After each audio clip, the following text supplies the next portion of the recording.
Frank, 40 years in the making, I would say, this film, if you don't mind me saying. So that's the way I consider it, 40 years in the making. I think it's a bit more than that, 'cause it goes back to the unlicensed days. It's probably about 44 years, 45 now, we're in 2021. And some great archive footage, especially from the early unlicensed days, was just the lunatic. Great footage from there. Yeah, it's funny. I see the director Daryl sent me a copy of it, and I watched it. And looking at some of the old footage, you think, how did that happen? When did it happen? It's like it is obviously a lifetime ago, but it was good, all part of the journey, and I enjoyed it. It's pointless me picking out one particular thing, but there are dozens of nights, maybe even 100. But I always think about that Calzaghe and Lacy fight, Frank. And the reason why I think about it is, you remember the Americans were polled, and they voted absolutely every single person thought Lacy would win. Boxing News said that Lacy would win and probably stop Joe because there was a question about his heart. We locked the doors at the MEN, and we had.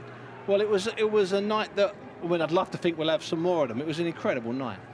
Well, it was, and I mean, for various reasons. The fight got postponed a couple of times, and it very nearly got postponed again about a week before the fight. And Joe's dad, Enzo, he gave me a call saying that he was injured again. I thought, oh no, he said it's, he's not. He doesn't feel it's a serious injury. And that's his dad talking, so I've got to listen to that. So he said, give him a call, see what you can do. So I called him, and eventually, I was on the phone for a while, and I think he wanted to fight in that. If he could have fought him there and then, he would have done it. He would have done.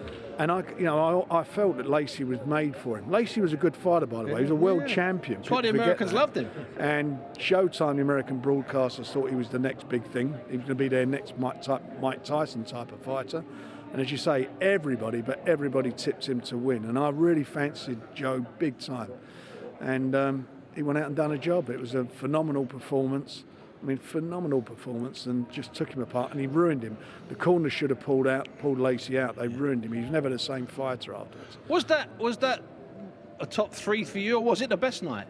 It was one of the top three. I've been lucky, it's very difficult to pick one fight out. Even recently, with Tyson, Tyson's first fight against Deontay Wilder, that last round was just like unbelievable. Well, the whole fight was, but the last round was probably one of the most dramatic moments one of the most dramatic moments as being involved in the sport, and how brilliant he was to get through that. There's been many times I've been lucky. Naz in New York, you was out there together for that. What a week. I've been blessed with the fights that I've been able to be involved with and see. I never thought I was going to be involved in boxing when I was a kid, and I've sort of been lucky and met a lot of people through boxing.